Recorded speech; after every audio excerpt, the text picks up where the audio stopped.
দর্শক আমন্ত্রণ শুরু করছি চ্যানেল 24 এর বিনোদনের নিয়মিত আয়োজন এন্টারটেইনমেন্ট 24 এ দেশ বিদেশের বিনোদনের নানা খবর নিয়ে সাজানো প্রতিদিনের মতো আজও আপনাদের সাথে আছি আমি শাহরিন জেবিন। আনুষ্ঠানিকভাবে দায়িত্ব গ্রহণ করেছে চলচ্চিত্র শিল্পী সমিতির 2024-26 মেয়াদের কার্যনির্বাহী কমিটি।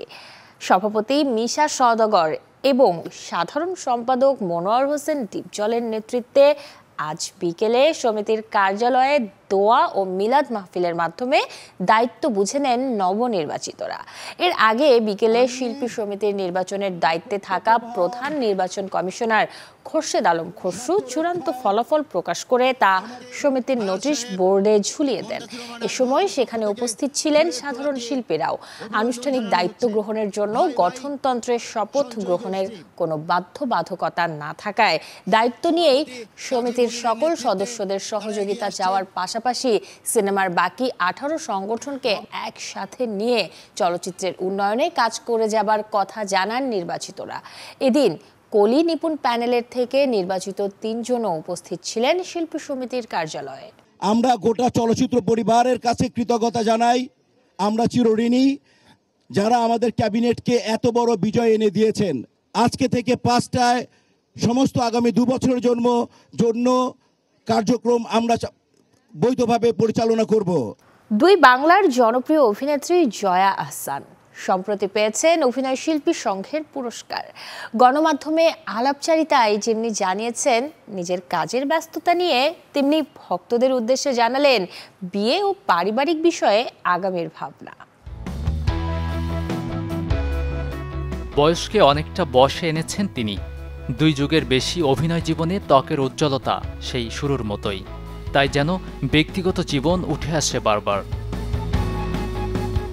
তিনি অভিনেত্রী জয়া আহসান এ সময় একাকী সময়টাকে উপভোগে ব্যস্ত। সম্প্রতি গল্পে গল্পে জানান বিয়ে আর পারিবারিক বিষয় নিয়ে সাম্প্রতিক ভাবনা। আমি তো কোনো কিছু প্ল্যান করি না। যদি মনে হয় যে না সিঙ্গেল থেকে ডাবল হতে চাই বা দরকার আছে তখনই হব, তবে এই মুহূর্তে আমার কোনো প্ল্যান নেই। কারণ আমি খুবই ভালো আছি, আমি শান্তিতে আছি চারদিকে। আসলে যা খুব বেশি দেখি যে ইনস্টিটিউশনটা কতটুকু কি কাজ করছে আমি জানি না, তবে এটার প্রতি শ্রদ্ধা রেখেই বলছি আমার আপাতত কোনো প্ল্যান নেই। সদ্য ঈদ আর বৈশাখ পেরিয়েছেন জয়া। সম্মাননার ঝুলিতে যুক্ত হয়েছে অভিনয় শিল্পী সংঘের পুরস্কার। সেজন্য উচ্ছ্বসিত এই নায়িকা। এবারে বৈশাখটা আমার খুব দারুণ কাটলো, দুর্দান্ত কাটলো, পুরো পরিবারের সঙ্গে কাটলো এবং সেটারই ধারাবাহিকতায় আজকের এই অনুষ্ঠান। একটা সিকিউরিটি আমাকে যে সম্মাননা দিলেন আজকে, সেটি আমার জন্য আসলে অনেকখানি, কারণ এটা একেবারে আমার পরিবারের কাছ থেকে কোনো সম্মাননা পাওয়া। দেশের ঐতিহ্য ও সংস্কৃতি বিশ্ব দরবারে তুলে ধরতে চেষ্টার কমতি নেই জয়ার। তাঁতি শিরোনামের একটি গানে কণ্ঠ দেওয়াকে বললেন তারই বহিঃপ্রকাশ। বর্তমান কাজ নিয়ে অভিনেত্রী বলেন তার ব্যস্ততা এখন 2 দেশেই, আছে ভিন্ন ভিন্ন প্রজেক্ট। বাংলাদেশের সামনে রয়েছে আমার আশফাক রিপনের একটি ওয়েব সিরিজ, যেটা আমার প্রথম ওয়েব সিরিজ হবে, এবং ইন্ডিয়াতে আমি ডিয়ার মান আমি আরেকটি কাজ শুরু করতে যাচ্ছি, যেটা অনিরুদ্ধ রয় চৌধুরীর পরিচালনায় খুব শীঘ্রই সেটা শুরু হবে। রোহিত নামের অনুদানের এক ছবি নিয়ে কাজের ইচ্ছে ছিল জয়ার, তবে কেন ফিরিয়ে দিয়েছেন অনুদান জানালেন সে বিষয়েও। রোহিত সিনেমার অর্থটা ফিরিয়ে দেবার কারণ প্রথমত যে অনেকদিন আমার কাজটি আটকে ছিল। সরকার আমাকে যে 60 লক্ষ টাকা আমাদের রোহিত ছবির জন্য বরাদ্দ করেছিল, সেটিতে আসলে শুধু সরকারের টাকাও নয়, আমারও টাকা নয়, সেটা কিন্তু জনগণের টাকা, এবং আমি মনে করি যে এটা আমার দায় যথাসময়ে এটি দিয়ে দেয়া। প্রাণী সেবায় নামডাক রয়েছে জয়ার, তবে এমনটা যেন সবাই করে সেই প্রত্যাশা এই অভিনেত্রীর। গাজী আনিস, চ্যানেল 24, ঢাকা। ভারতের রাষ্ট্রপতি দ্রৌপদী মুর্মুর হাত থেকে পদ্মশ্রী পুরস্কার গ্রহণ করেছেন বাংলাদেশের প্রখ্যাত রবীন্দ্রসঙ্গীত শিল্পী রেজওয়ানা চৌধুরী বন্যা। সোমবার সন্ধ্যায় দিল্লিতে ভারতের রাষ্ট্রপতি ভবনে এই সম্মাননা গ্রহণ করেছেন তিনি। বিভিন্ন ক্ষেত্রে গুরুত্বপূর্ণ অবদানের স্বীকৃতি স্বরূপ এবছর 5 জন গুণী ব্যক্তিকে পদ্মবিভূষণ, 17 জনকে পদ্মভূষণ ও 110 জনকে পদ্মশ্রী পুরস্কারে ভূষিত করে ভারত সরকার। ভারতের প্রধানমন্ত্রী নরেন্দ্র মোদী ও স্বরাষ্ট্রমন্ত্রী অমিত শাহ যে সম্মাননা প্রদান আয়োজনে উপস্থিত ছিলেন। এর আগে গেল 25 জানুয়ারি ভারত সরকার 2024 সালের পুরস্কার প্রাপ্তদের নামের তালিকা প্রকাশ করে, যেখানে নাম প্রকাশিত হয় বাংলাদেশের রেজওয়ানা চৌধুরী বন্যার। এর আগে গুণী এই শিল্পী 2016 সালে বাংলাদেশের সর্বোচ্চ বেসামরিক পুরস্কার স্বাধীনতা পদক গ্রহণ করেন। বর্তমানে তিনি ঢাকা বিশ্ববিদ্যালয়ের নৃত্য বিভাগের অধ্যাপক ও প্রতিষ্ঠাতা চেয়ারম্যান।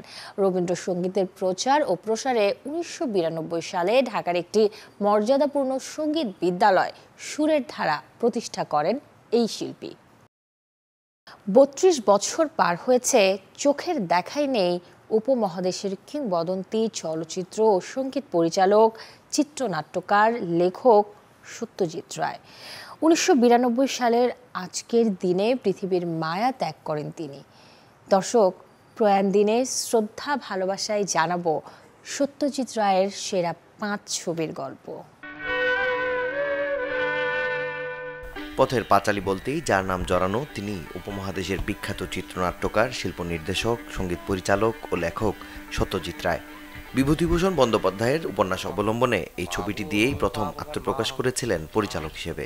অর্জন করেন কান চলচ্চিত্র উৎসবে বেস্ট হিউম্যান ডকুমেন্ট পুরস্কার সহ একাধিক সম্মাননা। নমস্কার, আপনার গানের চর্চা আছে বোধহয়। পথের পাঁচালীতে যে অপুর চরিত্রটি সত্যজিতের হাত ধরে যুগে যুগে আছে সিনেমা প্রেমীদের মনে, তাকে আবারও তুলে ধরা হয় বিভূতিভূষণের পথের পাঁচালী উপন্যাসের শেষ অংশ এবং অপরাজিত উপন্যাসের শুরুর 1/3 গল্প নিয়ে তৈরি অপরাজিত ছবিতে।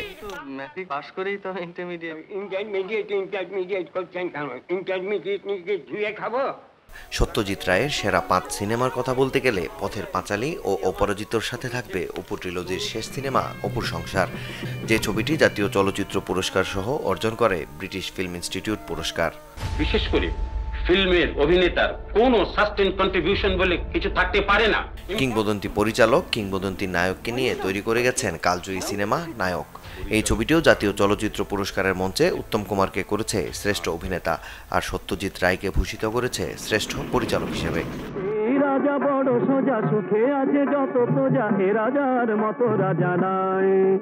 সত্যজিৎ রায়ের নির্মিত সেরা 5 সিনেমার মধ্যে আরেকটি হীরক চাচার দেশে।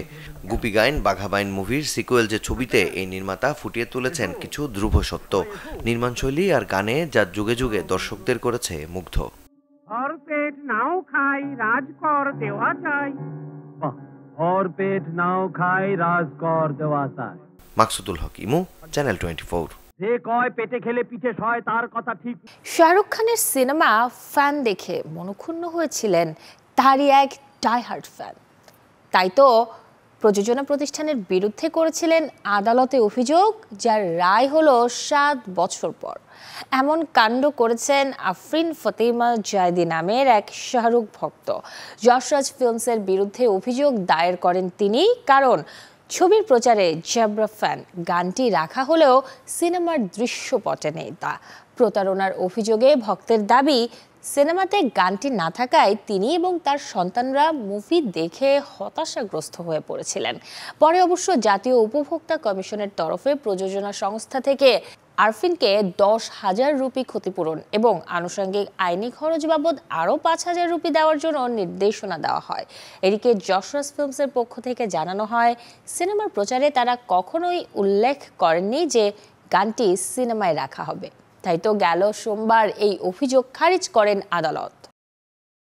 দক্ষিণী sequel movie Pushpa 2 the rule মুক্তির আগেই 1000 কোটির আয়ে আলোচনায় থাকা এই ছবিটি এবারে জানালো বাঙালি দর্শকদের জন্য সুখবর।